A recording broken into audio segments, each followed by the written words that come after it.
સુરત શહેરની crime branch પોલીસે Pandesara police સ્ટેશનમાં નોંધાયેલ અપહરણના ગુનામાં છેલ્લા 4 વર્ષથી વોન્ટેડ આરોપીને થાણે મહારાષ્ટ્ર ખાતેથી ઝડપી પાડ્યો।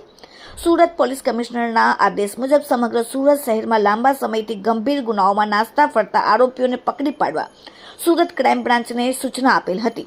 જે સૂચનાને અનુસંધાને ડીસીબી પોલીસ સ્ટેશનના એન્ટી ઓર્ગેનાઇઝ ક્રાઇમ સ્કોડના પોલીસના માણસોને મળેલ ટેકનિકલ સર્વેલન્સ તથા ખાનગી બાતમીદારો મારફતે મળેલ આધારભૂત બાતમીના આધારે મહારાષ્ટ્ર થાણે કલ્યાણ ઈસ્ટ ગાવદેવ ખાતેથી નાસ્તા ફરતા આરોપી અનિલ કુમાર પ્રેમશંકર પાલ ઉંમર 30 ધંધો મજૂરી કામ રહેવાસી હાલ નેવલી નાકા પોલીસ ચોકી સામે કલ્યાણ રોડ તથા તાલુકો અંબેનાથ કલ્યાણ જિલ્લો થાણે મહારાષ્ટ્ર તથા પ્લોટ નંબર 156 ઉમિયાનગર 1 ભિંડી ભજન સોસાયટી પાસે પાંડેસરા સુરત શહેર મૂળગામ રામપુરા જિલ્લો જોનપુર યુપી વાળાને પકડી પાડવામાં આવેલ છે।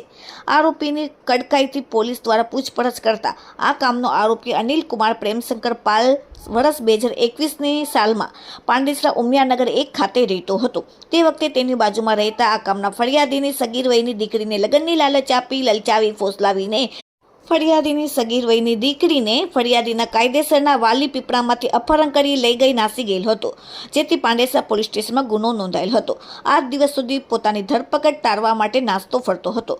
આરોપી વિરુદ્ધ જુદી જુદી કલમો લગાડીને વોરંટ કાઢવામાં આવેલ છે, જેથી ક્રાઇમ બ્રાન્ચની પોલીસે આરોપીને મહારાષ્ટ્ર કલ્યાણ ઈસ્ટ ગાવદેવ ખાતેથી ઝડપીને કાયદેસરની કાર્યવાહી કરી।